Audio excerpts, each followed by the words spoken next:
Tolong. Kecelakaan yang kualami beberapa hari lalu masih menyisakan rasa trauma mendalam.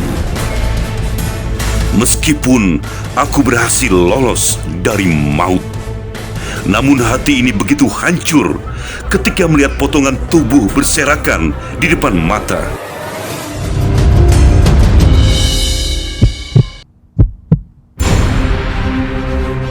Sobat penyintas, musibah yang terjadi pada 6 Februari 2022 ini telah menelan korban jiwa sebanyak 13 orang.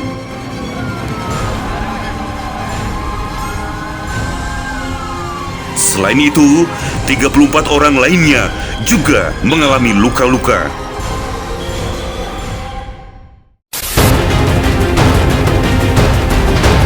Diduga, bus yang berisi 42 penumpang ini mengalami remblong sehingga pengemudi tidak mampu mengendalikan laju kendaraannya.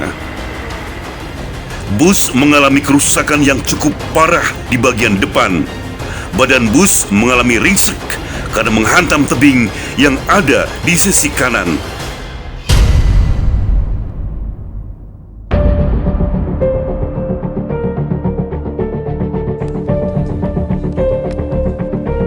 Sobat penyintas, namaku Yulianto. Korban selamat dari musibah kecelakaan bus di Bantul yang hampir merenggut nyawaku.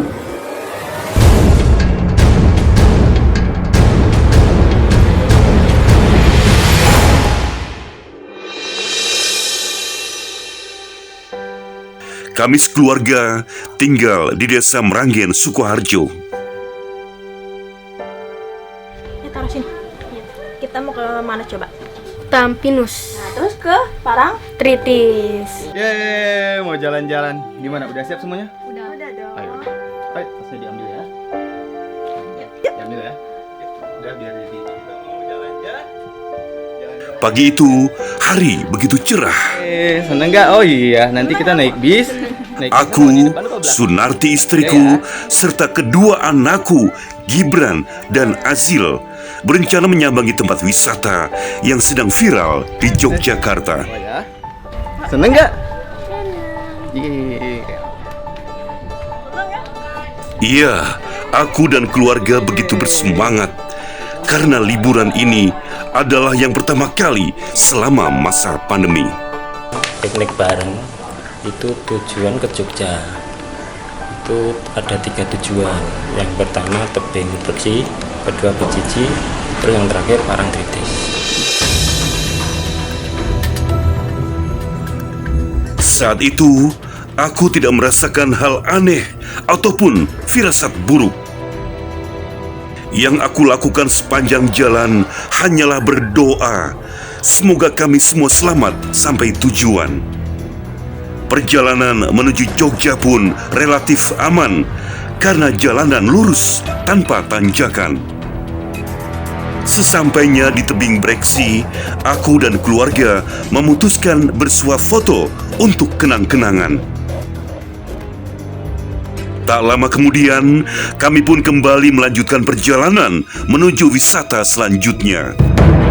Sih selama ada tanjakan ini gendala terus. Gendala lah, terus ada tanjakan yang lebih tinggi. Itu sempat bis itu enggak berhenti di tengah-tengah tanjakan, enggak kuat, mau naik enggak kuat. Itu penumpang udah mulai panik. Terus si Kenet bilang, enggak apa-apa, jangan panik. Pokoknya jangan panik gitu.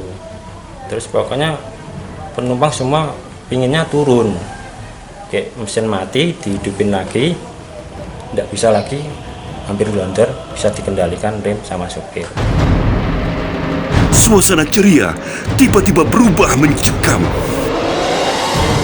Ya Allah, sebenarnya ada apa dengan bus kami?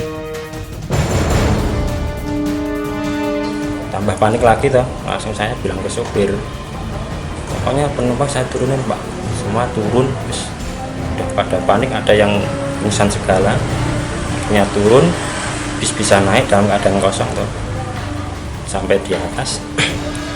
Terus saya bilang teman, Mbah, tolong nanti dipimpin doa lagi, apa gitu.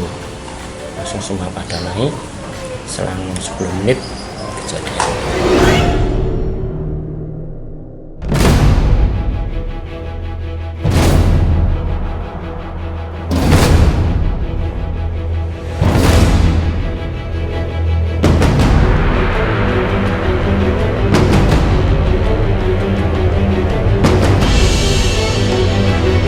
Setelah kami kembali ke dalam bus, tiba-tiba saja bus yang kami tumpangi mengalami remblong.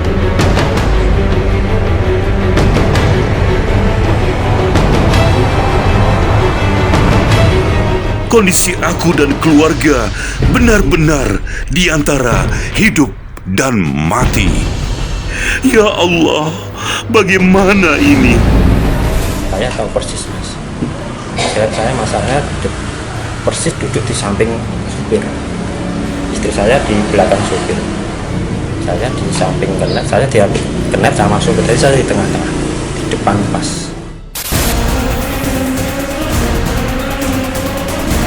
Semakin deras, saya langsung cari istri saya sama anak saya di belakang supir pas. Saya rangkul, terus saya lihat ini kok makin bandel laju bis itu, tapi jalannya kayak oling gitu, kayak oling.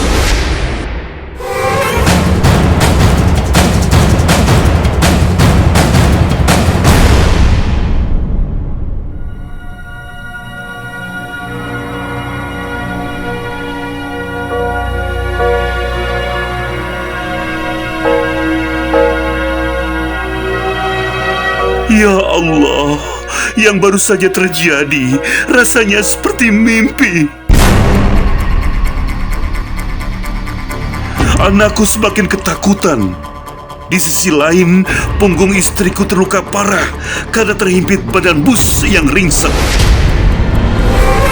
Terus ya udah, saya takbir, saya pasrah, ya udah. Selang berapa detik saya dengar der, saya kerasa, Mas. Der kerasa, der langsung berhenti toh. Saya nggak sadarkan diri, tahu-tahu saya dengar anak saya yang kecil menangis. Langsung saya sadar, ternyata anak saya tindih.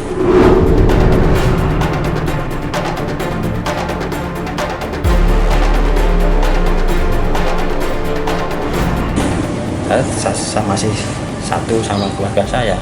Saya di atas, anak saya nomor 1, nomor 2 istri saya yang paling bawah.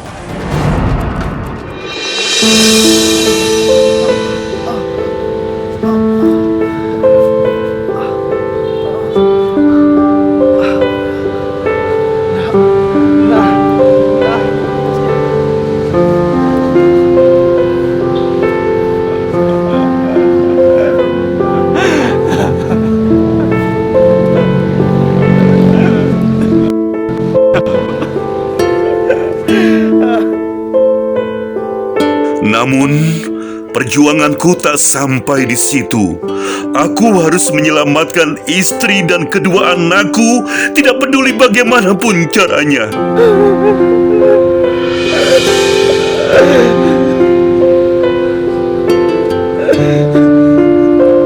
Terus saya bisa lolos, anak yang nomor 1 bisa, anak kedua saya lolos, istri saya masih tergencet.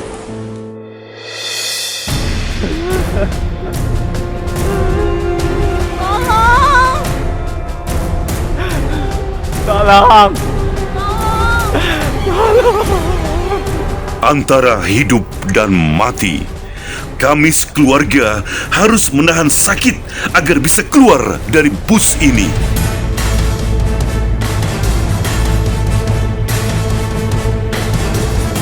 Terus saya minta tolong, nggak tahu siapa yang nolong, mesti saya dibantuin. Udah habis itu saya nggak bisa apa-apa lagi. Lihat teman-teman saya sudah pada berserakan.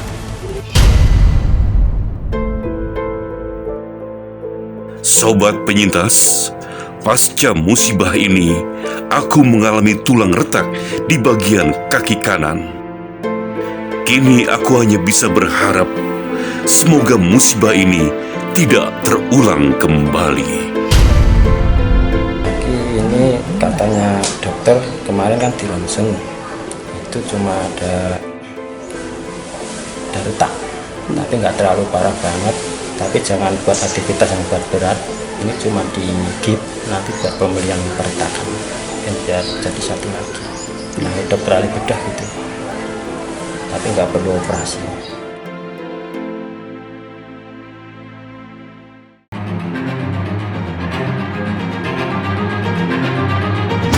Kosong aja, nggak ada, kayak mimpi, kayak disebut mimpi. Waktu pas sadar nggak tahu gitu, ini kenapa, ada apa gitu. Ternyata kata suami,